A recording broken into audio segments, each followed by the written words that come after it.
The stars shimmered like tiny diamonds, scattered across the endless black canvas of space. The silence was vast and unbroken, except for the faint hum of engines from the human ships hovering near Saturn's rings. It was here, in this cold and distant corner of the solar system, that humanity first encountered the Zorathians. No one on Earth had expected it to happen so soon, or so violently. Captain Emily Dawson stood on the bridge of the U.S. Vanguard, her eyes fixed on the viewscreen. Before her floated 3 massive alien vessels, their sleek silver hulls gleaming under the dim light of the distant sun.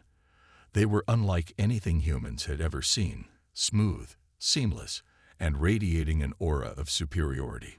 To Emily, they looked less like ships and more like weapons, each one bristling with unseen power. "Captain," said Lieutenant James Carter, his voice tight with tension. "They're hailing us." Emily nodded, her jaw clenched. She straightened her posture and turned toward the communication console. "Put them through," she ordered. A moment later, the view screen flickered to life, revealing the face of the Zorathian leader. His features were sharp and angular, his skin a pale blue-gray. His eyes glowed faintly, as if lit from within. Behind him, other aliens moved about the alien ship's bridge, their movements precise and mechanical. But it wasn't their appearance that sent a chill down Emily's spine. It was the look of disdain on the leader's face. "I am Commander Vrax," he said, his voice deep and resonant, carrying an edge of mockery. "And you are primitive." The words hit like a slap.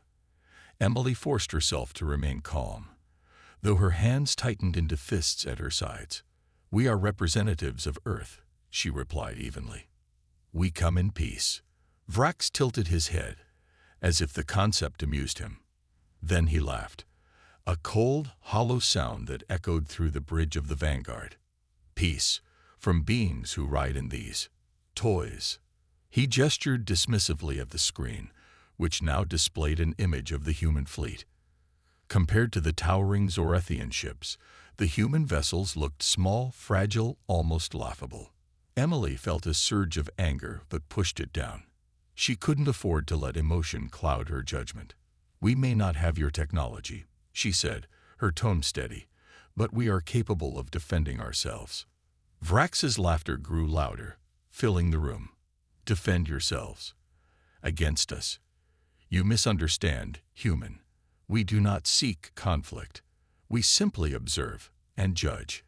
His glowing eyes narrowed. "And what we see is weakness." The transmission ended abruptly, leaving the bridge in stunned silence. Emily glanced around at her crew.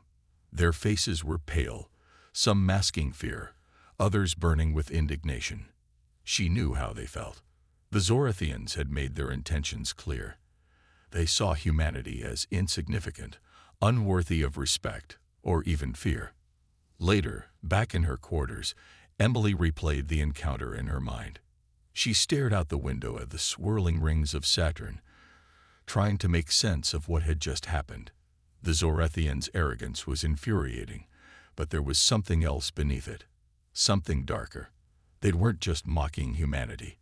They were testing it, and Emily couldn't shake the feeling that this was only the beginning. On Earth, news of the encounter spread quickly.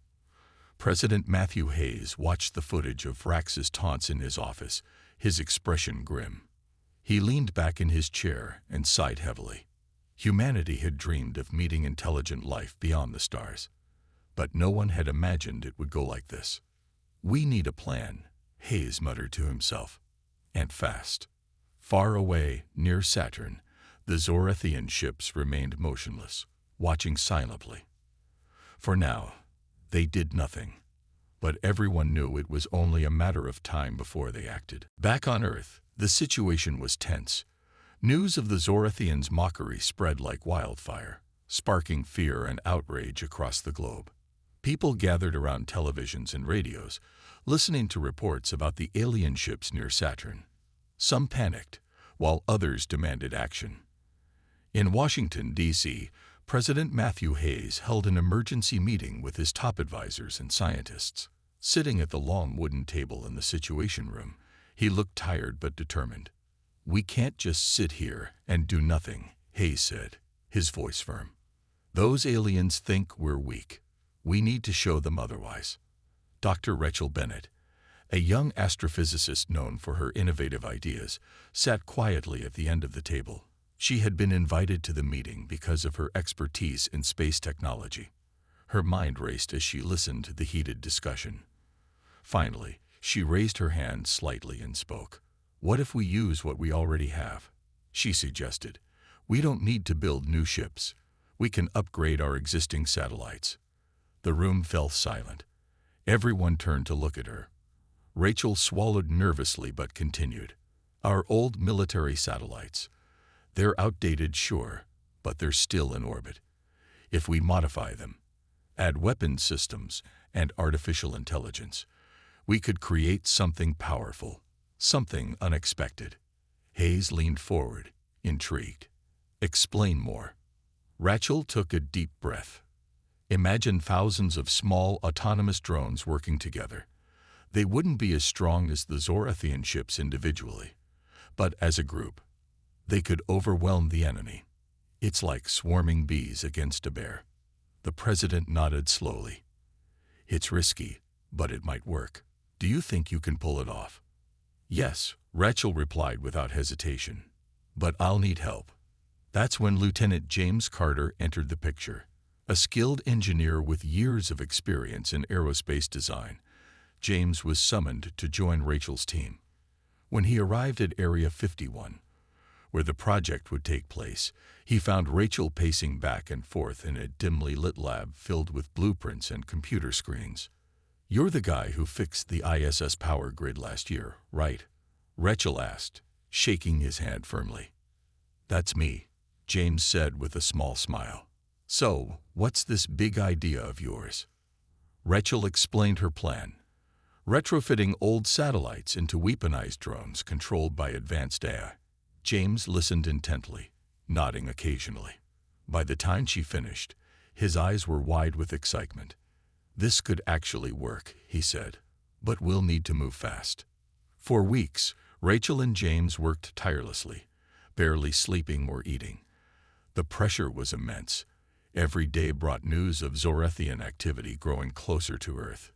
Their probes were mapping the asteroid belt, and their ships lingered ominously near Jupiter. The aliens seemed to be testing humanity's defenses, or lack thereof. James spent hours wiring circuits and programming software, while Rachel focused on designing the AI algorithms that would control the drones. They called the project Sentinel Array, named after ancient guardians meant to protect sacred places. To them, Earth was worth protecting at all costs. One evening, as they reviewed progress reports, James glanced at Rachel. "Do you really think this will stop them?"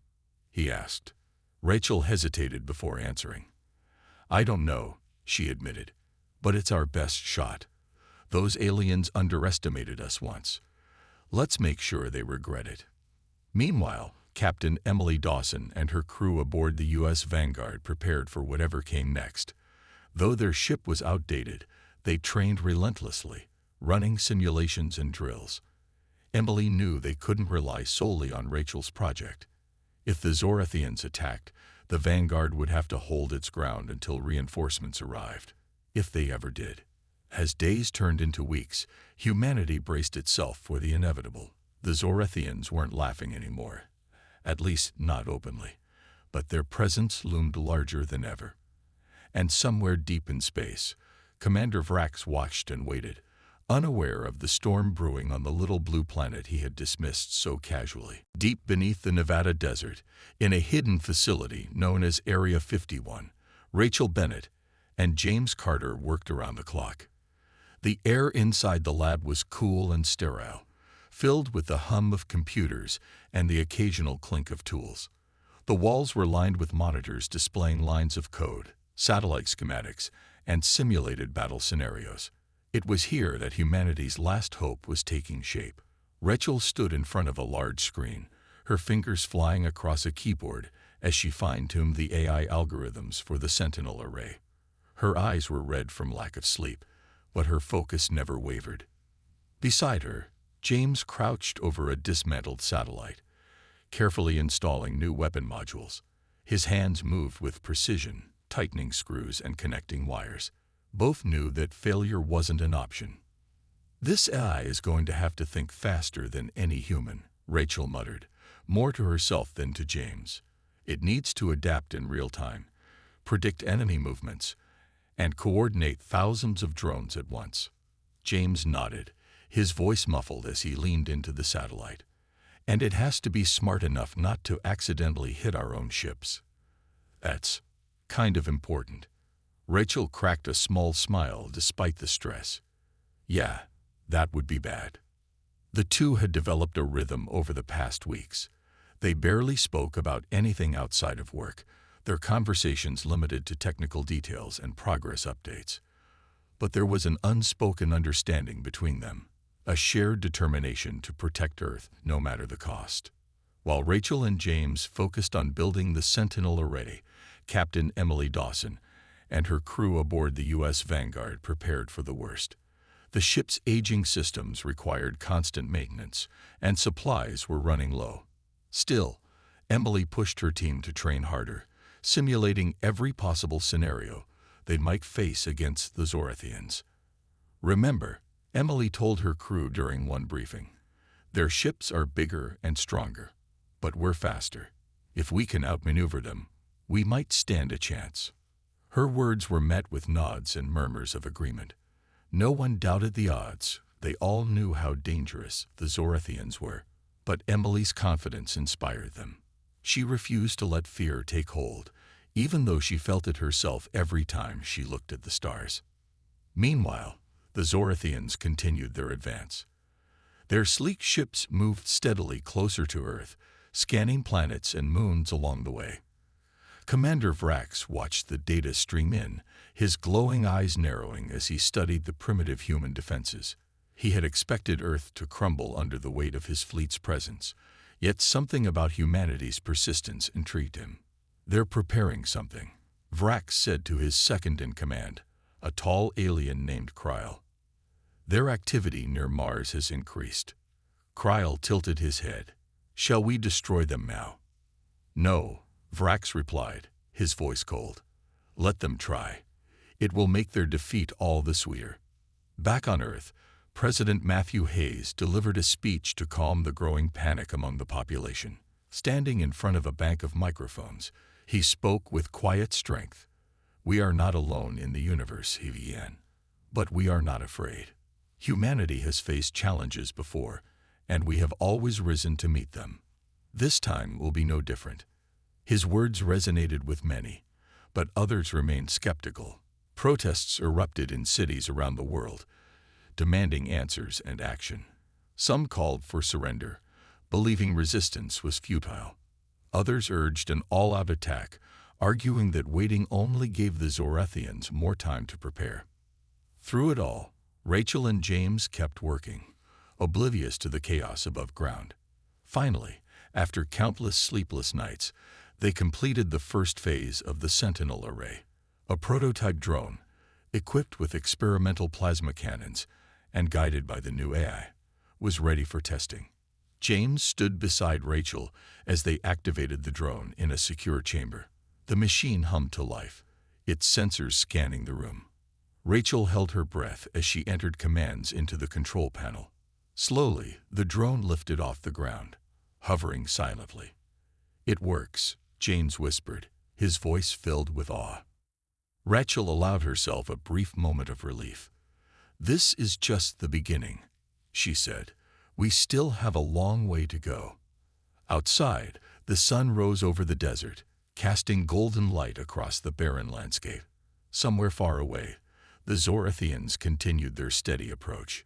Humanity's clock was ticking, but for the first time in weeks, Rachel and James felt a flicker of hope. The first real test of humanity's new strategy came sooner than anyone expected.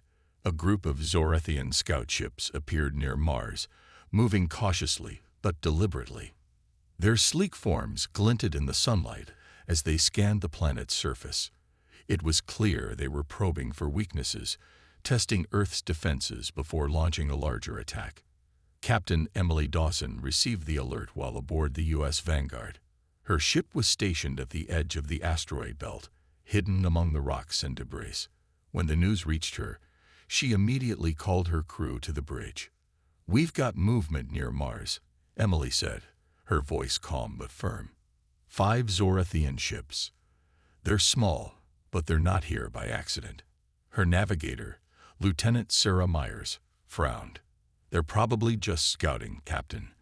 But if we engage them, it could mean trouble." Emily nodded. She knew the risks. The Vanguard wasn't built for direct combat against Zorathian vessels. Even with its upgraded systems, the ship was still outmatched in terms of firepower and speed. But retreating wasn't an option either. If the aliens thought Earth wouldn't fight back, they'd only grow bolder. "We'll use stealth," Emily decided. "James Carter sent over those decoy signals last week. Let's see if they work." The plan was simple but risky. The Vanguard would deploy fake distress calls from abandoned freighters, luring the Zorathian scouts into a trap. Once the enemy ships were in range, the humans would strike quickly and retreat before reinforcements could arrive. It wasn't much, but it was all they had. The operation began under the cover of darkness. The Vanguard drifted silently through the asteroid belt, its engines powered down to avoid detection. On the bridge, the tension was thick. Everyone held their breath as the decoy signals went live. Moments later, the Zorathian ships changed course, heading straight for the trap. "They're falling for it," Sarah whispered, her eyes glued to the sensors. Emily clenched her fists. "Stay sharp. This isn't over yet." When the alien ships entered the designated area, Emily gave the order to attack. The Vanguard emerged from behind an asteroid, its weapons blazing. Plasma bolts streaked across space, striking one of the Zorathians' engines. The ship shuddered, its shields flickering under the unexpected assault. The aliens reacted quickly, returning fire with devastating accuracy. The Vanguard rocked violently as energy beams tore through its hull. Warning alarms blared on the bridge, but Emily didn't flinch. "Evasive maneuvers," she shouted. "Keep hitting their engines." For several tense minutes, the battle raged. The human ship darted between asteroids, using the terrain to its advantage. One by one, the Zorathian scouts fell victim to the relentless barrage. Finally, after what felt like hours, one of the alien ships exploded in a brilliant flash of light. The remaining scouts retreated hastily, leaving behind a trail of debris. Back on Earth, the news of the victory spread quickly. For the first time since the encounter near Saturn, humanity celebrated. President Matthew Hayes addressed the nation, praising the bravery of the Vanguard's crew. "Today we prove that we are not helpless," he declared. "We will defend our home, no matter the cost." But aboard the Vanguard, there was little time for celebration. The ship had taken heavy damage, and 2 members of the crew had lost their lives during the battle. Emily stood on the bridge, staring at the wreckage floating outside the viewport. She felt a mix of pride and sorrow. They had won, but at a steep price. In Area 51, Rachel Bennett and James Carter watched footage of the battle. Rachel's hands trembled as she saw the destruction caused by the Zorathians' weapons. "We need the Sentinel array ready sooner," she said quietly. "This can't happen again." James nodded, his expression grim. "We're working as fast as we can." Far away, Commander Vrax watched the same footage aboard his flagship. His glowing eyes narrowed as he processed the loss of one of his ships. For the first time, a flicker of doubt crossed his face. Humanity wasn't supposed to fight back, not effectively, anyway. He leaned back in his chair, deep in thought. "They're learning," Kryl observed. Vrax's lips curled into a sneer. "Let them learn. They'll regret it soon enough."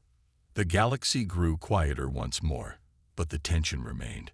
Humanity had drawn first blood, but the war was far from over. The victory near Mars gave humanity a brief moment of hope, but it wasn't enough to stop the Zorathians. Commander Vrax was furious about the loss of one of his scout ships. He saw it as an insult, an affront to his people's superiority. The humans had proven they could fight back, even if only in small ways. Vrax decided it was time to crush them completely. Unbeknownst to Earth, a mole within NASA had been secretly feeding information to the Zorathians. The traitor, a low-level technician named Marcus Hale, had grown disillusioned with humanity's chaotic leadership. He believed the Zorathians were destined to rule the galaxy and thought siding with them would save his own life. Using encrypted messages, Marcus leaked details about Project Thunderstorm and the Sentinel Array. When Vrax received the intel, he acted immediately. He ordered a massive strike against the orbital stations housing the Sentinel Array. If the humans wanted to play clever games, he would destroy their toys before they could use them. Rachel Bennett and James Carter were in the control room at Area 51 when the attack began. Alarms blared across the facility as reports flooded in from space. Zorathian warships had appeared out of nowhere, firing on the partially completed drone network. Explosions lit up the darkness as station after station was obliterated. "We're losing everything," Rachel shouted, her voice cracking with panic. She stared at the monitors, watching helplessly as years of work disintegrated before her eyes. James grabbed her arm. "There's still a chance," he said urgently. "If we can manually activate the remaining sentinels, maybe we can salvage something." Without waiting for permission, James sprinted toward the launch bay. Rachel hesitated for a moment, then followed him. They both knew what was at stake. If the Zorathians destroyed the entire array, humanity would lose its best weapon. In the launch bay, James climbed into a small maintenance pod designed to service the satellites. It wasn't meant for combat, but it was the only way to reach the surviving drones. Rachel stayed behind, frantically working the controls to guide him through the chaos. "Watch out," Rachel yelled as a Zorathian beam narrowly missed the pod. James gritted his teeth and pushed forward, dodging debris and explosions. His heart pounded as he approached the nearest satellite. Through the pod's viewport, he could see the sleek metal surface of the drone, untouched by the battle, for now. Using a handheld console, James connected to the satellite systems. His fingers flew over the keys as he uploaded the activation sequence. Come on," he muttered under his breath. Finally, the drone hummed to life, its sensors flickering awake. "One down, 3 more to go," James said, breathing heavily. But just as he prepared to move to the next satellite, a massive explosion rocked the area. A nearby station had been hit, sending shards of metal flying in all directions. One chunk slammed into the pod, damaging its thrusters. Rachel's voice crackled over the comms. "James, you've got to get out of there." "No," James replied firmly. "Not until this is done." Ignoring the pain in his side from the impact, he piloted the damaged pod toward the second satellite. Each activation took precious minutes, and the Zorathians weren't letting up. Their weapons tore through space like lightning, leaving trails of destruction in their wake. By the time James reached the 4th and final satellite, the situation was dire. The pod's power was fading, and smoke filled the cramped cockpit. With shaking hands, he activated the last drone. As soon as the Sentinel came online, Rachel triggered the network protocols, linking the 4 active drones together. "It's working," Rachel cried, relief breaking through her fear. On the monitors, the Sentinels sprang into action, swarming toward the Zorathian ships. Though outnumbered, the drones moved with precision, targeting weak points and overwhelming the enemy. But the cost was high. James's pod was hit again, this time fatally. As the craft spun out of control, he looked at the glowing Earth in the distance. "We did it," he whispered, a faint smile on his lips. Then everything went black. Back at Area 51, Rachel collapsed into her chair, tears streaming down her face. She had watched James sacrifice himself to save the project. But there was no time to grieve. The battle wasn't over yet. Far away, aboard the U.S. Vanguard, Emily Dawson received word of the Sentinel Array's partial success. Her crew cheered, but Emily remained silent. She knew the fight ahead would be harder than ever. The Zorethians wouldn't forgive this blow, and neither would humanity. The Sentinel Array was a spark of hope in humanity's darkest hour. Though only partially operational, the drones proved to be far more effective than anyone had dared to dream. The Zorethians, caught off guard by the sudden swarm of small, agile machines, struggled to defend themselves. For the first time, the tide of the conflict began to shift. Captain Emily Dawson stood on the bridge of the U.S. Vanguard, watching the battle unfold on the main view screen. The Sentinels darted around the alien ships like bees attacking a predator. Their tiny plasma cannons fired relentlessly, targeting weak points in the Zorethians' armor. One by one, the sleek silver vessels faltered, their shields collapsing under the relentless assault. "They're retreating," Lieutenant Sarah Myers exclaimed, her voice filled with disbelief and triumph. Emily nodded, her jaw tight. "Don't let up," she ordered. "Keep pushing them back." The Vanguard moved in closer, its weapons joining the fight. Plasma bolts streaked through space as the human ship delivered the final blows to a damaged Zorethian cruiser. The alien vessel exploded in a burst of light, sending shockwaves rippling through the void. For the crew of the Vanguard, it was a moment of pure exhilaration. They had faced impossible odds and won, not just for themselves, but for everyone back on Earth. Cheers erupted across the bridge, but Emily remained focused. She knew this victory wouldn't end the war. It was only the beginning. Back at Area 51, Rachel Bennett sat alone in the dimly lit control room. The monitors showed the ongoing battle, the Sentinels continuing to overwhelm the Zorethians.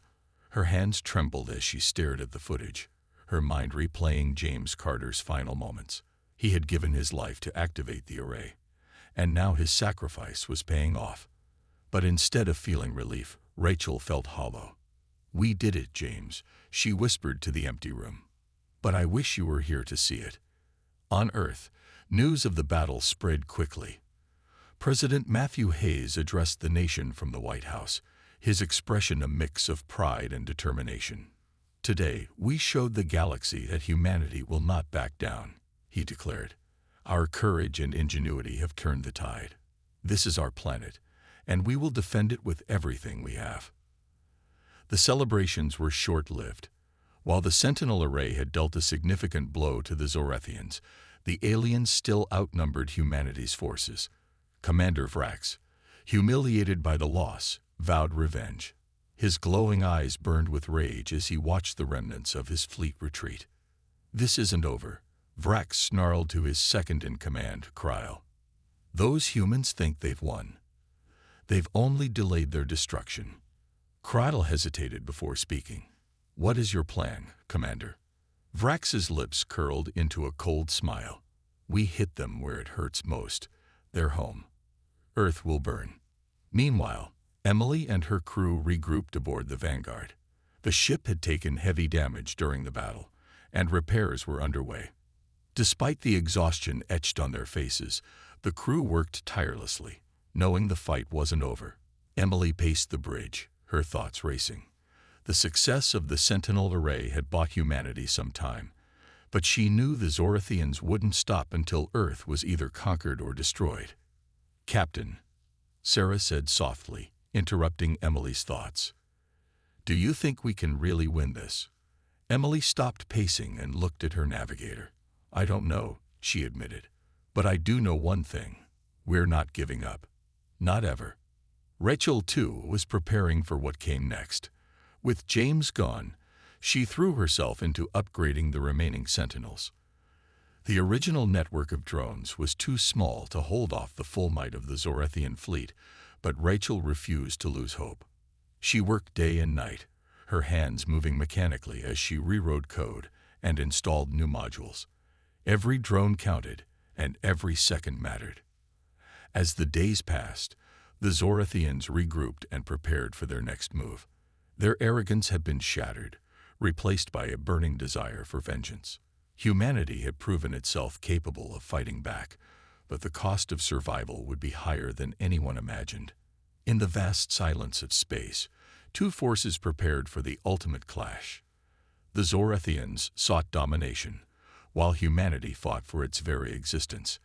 The galaxy held its breath, waiting to see who would emerge victorious. The calm before the storm didn't last long. Commander Vrax wasted no time in launching his counterattack.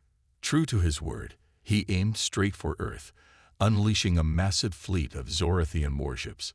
The aliens descended upon the planet like a swarm of locusts, their sleek vessels blotting out the skies. Humanity's worst nightmare had arrived. Cities burned as the Zorathians unleashed devastating energy beams from orbit. Buildings crumbled into rubble, and streets filled with panicked citizens running for shelter. The air was thick with smoke and screams. In New York, London, Tokyo, and countless other cities, chaos reigned. The aliens weren't just attacking, they were sending a message. Earth was theirs for the taking. President Matthew Hayes watched the destruction unfold from an underground bunker beneath Washington, D.C. His face was pale, but his voice remained steady as he addressed his advisors. "We can't let them win," he said firmly. "Not here. Not on our home." The military scrambled to respond, deploying every available resource to defend the planet. Fighter jets streaked across the skies, firing missiles at the alien ships, but their weapons barely scratched the Zorathian shields. It was like throwing stones at a mountain. Still, humanity refused to give up. Captain Emily Dawson and the crew of the U.S. Vanguard raced back toward Earth, their damaged ship limping through space. Every second felt like an eternity as they watched the carnage unfold on their monitors. Emily clenched her fists, her heart aching for the people below. "We have to do something," she muttered under her breath. When the Vanguard finally reached Earth's atmosphere, Emily led her ship into the fray. The Sentinels, still operational after the earlier battle, joined the fight once again. The drones swarmed around the Zorathian fleet, buying precious time for the human forces. But even with the Sentinels' help, the odds were overwhelming. In Area 51, Rachel Bennett worked frantically to expand the Sentinel array. Her hands moved quickly over keyboards and circuit boards, her mind racing faster than ever. She knew the current number of drones wouldn't be enough to stop the invasion. If she couldn't finish upgrading the system in time, Earth would fall. "We're losing too many Sentinels," one of the engineers shouted, pointing at a monitor showing the dwindling numbers of active drones. Rachel ignored him, her focus unshakable. "Then we build more," she snapped. "Keep the production lines running nonstop. I don't care how tired you are. We don't stop until this is done." Meanwhile, James Carter's sacrifice weighed heavily on everyone's minds. His bravery had given humanity a fighting chance, but the cost of that chance was becoming painfully clear. Soldiers and civilians alike paid the ultimate price as the Zorathians pressed their advantage. The aliens showed no mercy, their attacks relentless and merciless. Back aboard the Vanguard, Emily made a bold decision. "Divert all power to the forward cannons," she ordered. "We're going to punch a hole in their formation." Her crew hesitated, knowing the risk involved. Without shields, the Vanguard would be vulnerable to enemy fire. But Emily didn't hesitate. "Do it," she said firmly. "If we don't break through, there won't be anything left to save." The Vanguard surged forward, its engines roaring as it charged toward the heart of the Zorathian fleet. Plasma bolts tore through space, narrowly missing the ship as it weaved between the alien vessels. Finally, the Vanguard reached its target, a massive dreadnought leading the assault. With a deafening blast, the human ship fired everything it had, striking the dreadnought's engines. The alien vessel shuddered, its shields flickering and failing. For a brief moment, the Zorathians' advance faltered. Emily's gamble had worked, but at a cost. The Vanguard was battered and barely holding together, its crew injured and exhausted. On Earth, President Hayes delivered another speech, rallying what remained of humanity's spirit. "They may have the power to destroy us," he said, his voice echoing through radios and television screens, "but they will never take our will to fight. We are Earth, and we will endure." As night fell over the smoldering cities, the battle continued. The Zorathians pushed harder, determined to crush humanity once and for all. But amidst the devastation, small acts of courage shone like stars in the darkness. Soldiers fought to protect civilians. Engineers worked tirelessly to repair defenses. And Rachel kept building, knowing that the fate of the world rested in her hands. The galaxy held its breath as Earth teetered on the brink of collapse. The final chapter of the war was about to begin, and humanity was ready to fight with everything it had left. The battle for Earth raged on, and humanity's last hope rested in the hands of the Sentinel Array. Rachel Bennett worked tirelessly in Area 51, her fingers flying over keyboards as she pushed the system to its limits. The Sentinels were being destroyed faster than they could be replaced, but Rachel refused to give up. Every drone counted, and every second mattered. "We're almost out of time," one of the engineers said, his voice trembling with exhaustion. "If we don't hold them off soon, it's over." Rachel didn't respond. Her mind was focused on one thing: finishing the EMP weapon prototype. It was a risky plan, but it might just turn the tide. The weapon was designed to emit a powerful electromagnetic pulse, capable of disabling the Zorathian ship's systems. The catch: it would need to be deployed close to the enemy fleet, which meant someone would have to fly it into the heart of the battle. James Carter's sacrifice had inspired everyone around her, and now Rachel knew what she had to do. She turned to Lieutenant James Morales, a young pilot who had volunteered to join the fight. "I need you to trust me," she said firmly. "This is our only shot." James nodded without hesitation. "Tell me what to do." Rachel explained the plan. A heavily modified fighter jet, loaded with the experimental EMP device, would infiltrate the Zorathian fleet. Once inside, the pilot would detonate the weapon, disabling as many alien ships as possible. The mission was almost certainly suicidal, but James didn't flinch. He climbed into the cockpit, his expression calm despite the fear gnawing at him. "Good luck," Rachel whispered as the fighter launched into the sky. She watched the screen as the small ship streaked toward the enemy fleet, dodging plasma bolts and debris. Her heart pounded with every near miss, but she forced herself to stay focused. Meanwhile, Captain Emily Dawson and the crew of the U.S. Vanguard prepared for their own desperate gambit. With the ship barely holding together, Emily decided to lead a final assault on the Zorathian dreadnought, the flagship commanded by Vrax himself. If they could take out the leader, the rest of the fleet might fall into disarray. "Let's finish this," Emily said, her voice steady despite the chaos around her. The Vanguard surged forward, its weapons blazing as it carved a path through the alien ships. The crew worked like a well-oiled machine, each person doing their part to keep the battered ship in the fight. Back on Earth, President Matthew Hayes delivered another speech, his voice filled with quiet determination. "To those still fighting, know this: you are not alone. Every man, woman, and child on this planet stands with you. Together, we will prevail." As the Vanguard closed in on the dreadnought, James's fighter reached its target. The young pilot activated the EMP device, knowing there was no way back. "For Earth," he whispered as the weapon detonated in a blinding flash of light. The pulse rippled through space, disabling dozens of Zorathian ships, including several key vessels. The aliens' advance faltered as their systems went offline. Emily seized the opportunity, leading the Vanguard in a daring attack on the dreadnought. Plasma bolts struck the massive ship, piercing its weakened shields and causing explosions across its hull. But the cost was high. The Vanguard took heavy damage, its engines failing as it limped away from the wreckage. Emily's crew cheered weakly, their faces pale with exhaustion. They had done the impossible. They had crippled the Zorathian fleet. Far away, aboard the damaged dreadnought, Commander Vrax stared at the destruction around him. His glowing eyes burned with fury.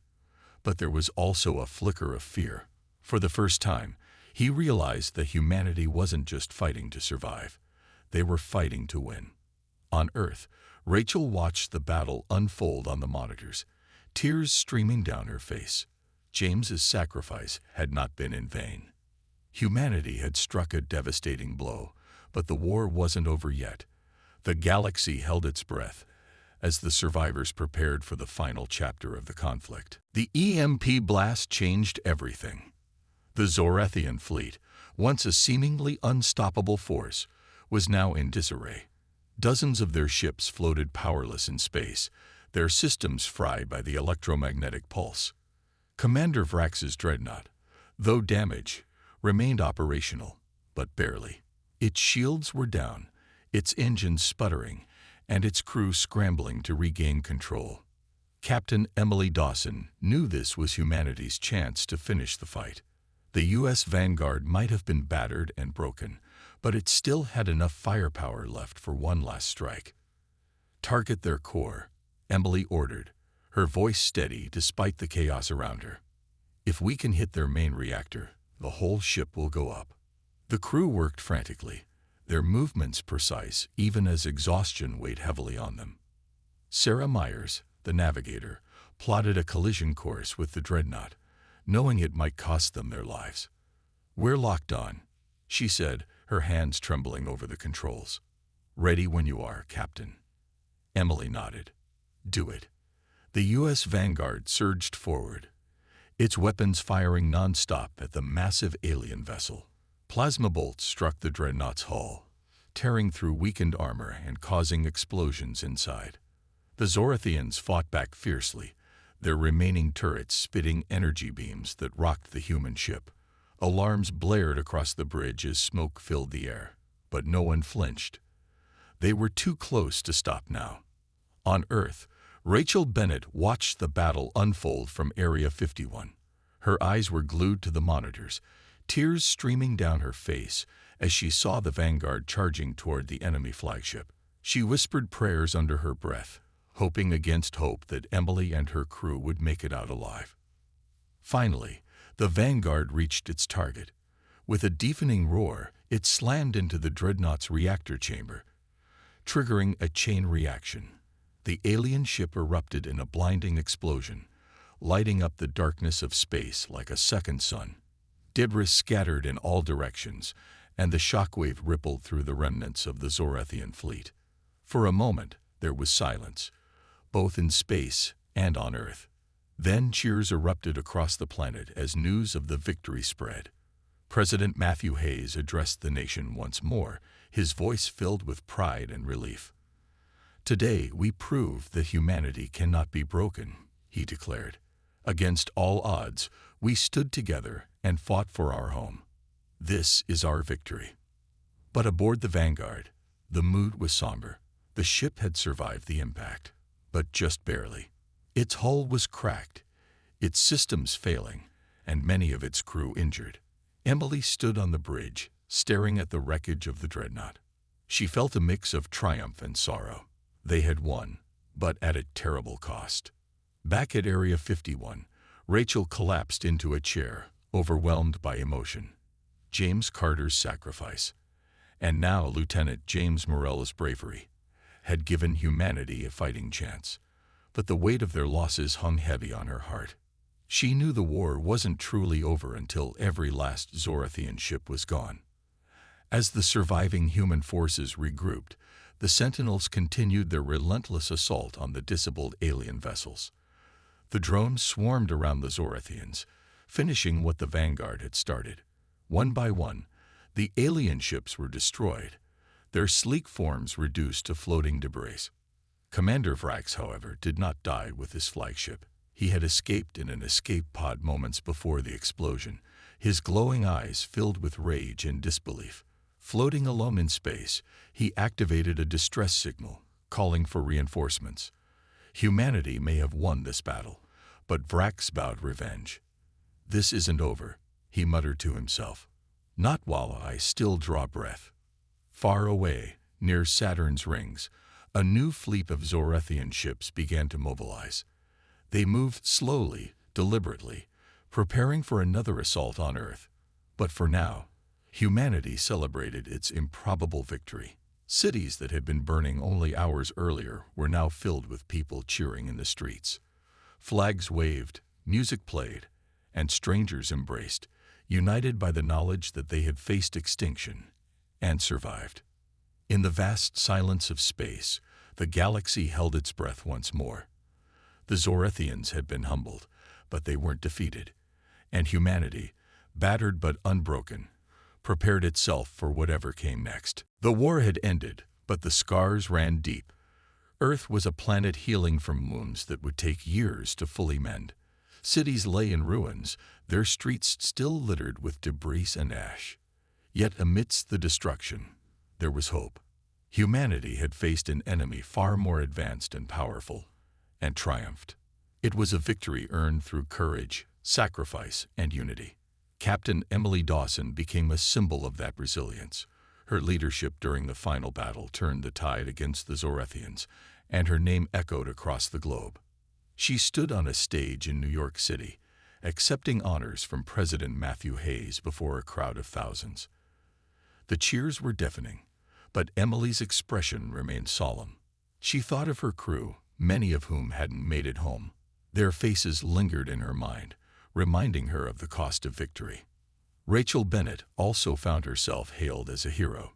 The Sentinel Array had proven to be humanity's greatest weapon, and Rachel's ingenuity saved countless lives. But she didn't feel like celebrating. In quiet moments, she thought of James Carter and Lieutenant James Morales, whose sacrifices had made everything possible. "They're the real heroes," she told reporters when asked about her role. Her voice cracked slightly as she spoke, betraying the grief she carried inside. On Earth, life slowly began to rebuild. Governments worked together to restore cities, care for survivors, and honor those who had fallen. Memorials were erected around the world, bearing the names of soldiers, scientists, and civilians who had given their all to protect humanity. The global effort brought people closer than ever before, bridging divides that once seemed insurmountable. As for the Zorethians, they retreated into the depths of space, licking their wounds. Commander Vrax, now a prisoner after being captured by human forces, sat in a secure facility beneath constant surveillance. His glowing eyes no longer held arrogance, only a simmering hatred.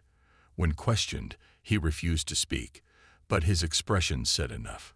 He had underestimated humanity, and he wouldn't make the same mistake twice. President Hayes addressed the world one last time, standing in front of a rebuilt section of Washington, D.C. "We have shown the galaxy what we are capable of," he said, his voice strong but kind. "But let this victory remind us not just of our strength, but of our unity. Together, we can overcome anything." The Sentinel Array remained active, its drones patrolling Earth's orbit as a safeguard against future threats. Rachel continued working alongside engineers to improve the system, ensuring humanity would never be caught off guard again. Though haunted by loss, she found purpose in her work, a way to honor those who couldn't see the brighter days ahead. In the stars beyond, the Zorethians regrouped, plotting their next move. But Earth was ready. The lessons learned during the war had transformed humanity into something stronger, wiser, and more determined than ever. No longer were they passive observers of the cosmos. They were participants, ready to defend their place among the stars. And so, as the sun rose over a battered but hopeful planet, humanity looked toward the future. The galaxy was vast and full of unknown dangers, but Earth stood united, prepared to face whatever came next. The Zorethians had laughed at human ships once, but they wouldn't dare do so again.